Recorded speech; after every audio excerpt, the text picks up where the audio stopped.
नमस्कार, आप देख रहे हैं डॉक्टर साहिब। आपके साथ मैं हूं मुस्कान और आज मेरे साथ मौजूद है डॉक्टर धीरज कुमार। आपको बता दें कि बिहार के जाने-माने गैस्ट्रोलॉजिस्ट हैं और साथ ही असिस्टेंट प्रोफेसर हैं gastro department Patna medical college में। सर नमस्कार, बहुत-बहुत स्वागत है आपका। हाँ। सर मैं आपसे जानना चाहूँगी कि अगर हम बात करें लिवर सिरोसिस के बारे में, हम आज देखते हैं कि इसकी वजह से बहुत सारे लोगों की जान चली जाती है। सबसे पहले तो मैं आपसे ये जानना चाहूँगी, ये बहुत टाइम के बाद होता है या फिर एक होता है कि लास्ट स्टेज हो जाता है इस लिवर सिरोसिस? इसके जो शुरुआती लक्षण हैं वो क्या होते हैं और किन कारणों से होता है जिससे लोगों को छोड़ना चाहिए ताकि आगे जाके बड़े इस बीमारी का कारण ना बन जाए?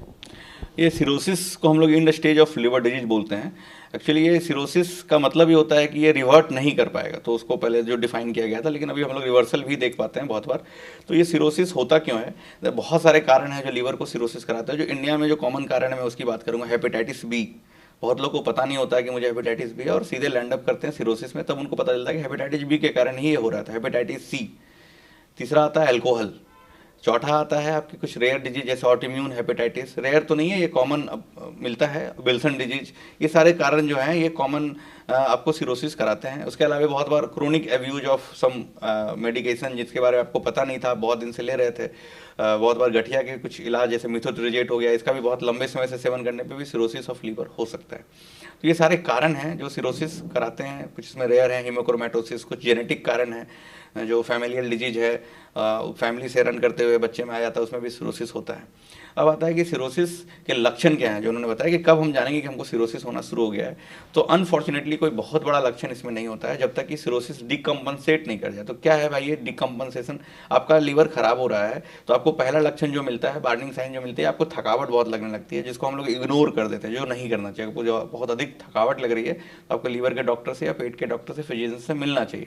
दूसरी जो चीज़ें आती हैं, कभी कभी ये वार्निंग साइन देता है जॉन्डिस के रूप में। आपका आँख पीला पड़ने लगेगा, आँख में पीलापन आना शुरू हो गया, थकावट के साथ साथ पीलापन आ रहा है, पैर में सूजन हो रही है, पेट में सूजन होना शुरू हो गया।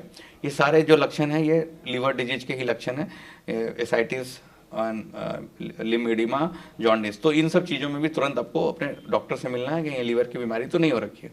फिर और आगे अगर हम बात करें, डिकम्पनसेशन, सिरोसिस हो गया, आपने ध्यान नहीं दिया और ये डिकम्पनसेट कर गया। तो डिकम्पनसेशन 3 तरह से होता है: खून की उल्टी, पेट में पानी भरना, एंड तीसरा ये ब्रेन इन्वॉल्वमेंट करके हेपेटिक इनकैफ, मतलब कि बेहोश हो जाना, नींद में दिक्कत आना शुरू हो जाना। ये सारी चीज़ें होनी शुरू हो जाती है लीवर डिजीज में। तो ये तीनों लक्षण भी डिकम्पनसेटेड सिरोसिस के होते हैं। अब आता है कि ये सिरोसिस जो है स्टार्ट कहाँ से होता है। तो ये मैंने बताया था फैटी लीवर के बाद एस्टिट्यूआ, इसके बाद सिरोसिस। तो अगर हम सिरोसिस होने के पहले इन चीज़ों को रोक दें, जिसको अल्ट्रासाउंड करा के, फाइब्रोस्कैन करा के हम लोग असेसमेंट कर लेते हैं कि भैया ये जो है सिरोसिस हो सकता है, तो उसको पहले उसकी दवाइयाँ, बहुत सारी दवाइयाँ हैं, कारण का इलाज है, जिससे हम लोग सिरोसिस होने के पहले उसको रोक दें। अगर एक बार सिरोसिस हो गया और डिकम्पनसेट कर गया तो लिवर ट्रांसप्लांट के अलावा बहुत ज़्यादा उपाय नहीं होता है। हमको लिवर ट्रांसप्लांट करा के ही उसको ठीक करना होता है। अगर लिवर ट्रांसप्लांट नहीं कराते हैं तो डिकम्पनसेटेड सिरोसिस की ज़िंदगी जो है 3 से 5 साल तक की होती है और अच्छी ज़िंदगी नहीं होती है। और जैसा कि आपने बताया कि इससे लोगों की जान भी चली जाती है और ये स्टार्ट कहीं ना कहीं फैटी लिवर से होता है। तो कहीं ना कहीं अगर हम फैटी लिवर में ही इसको कंट्रोल कर ले तो आगे ये बिल्कुल, लिवर बिल्कुल, सिरोसिस होने से बिल्कुल, बच सकते हैं। बिल्कुल। और अगर किसी को हो जाता है तो क्या लिवर ट्रांसप्लांट के अलावा और कोई दवाई से ये ठीक नहीं हो सकता? अगर ये डिकम्पनसेटेड हो चुका है, जैसे मैंने बताया 3 लक्षण, तो ये दवाई इसको नहीं ठीक कर सकती है। इसमें लिवर ट्रांसप्लांट ही एक उपाय बचता है। इसमें बहुत सारे स्कोर करते हैं हम लोग, CTP score, melt sodium score, इससे हम लोग पता करते हैं कि कितना फ़ायदा इसको लिवर ट्रांसप्लांट से मिलेगा और लिवर ट्रांसप्लांट कितना जरूरी है। उस हिसाब से हम लोग डिसीजन लेते हैं कि लिवर ट्रांसप्लांट इनका होना चाहिए।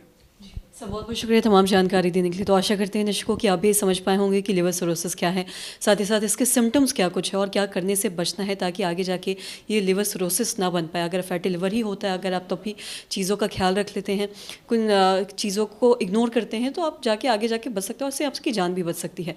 तो आशा करते हैं दर्शकों की ये जो तमाम जानकारी है आपके लाभदायक रही। तो आज की इस वीडियो में इतना ही। अगर आपने अब तक हमारे चैनल को सब्सक्राइब नहीं किया तो तुरंत कर ले, साथ ही हमारे फेसबुक पेज को लाइक करें। वीडियो देखने के लिए आपका धन्यवाद।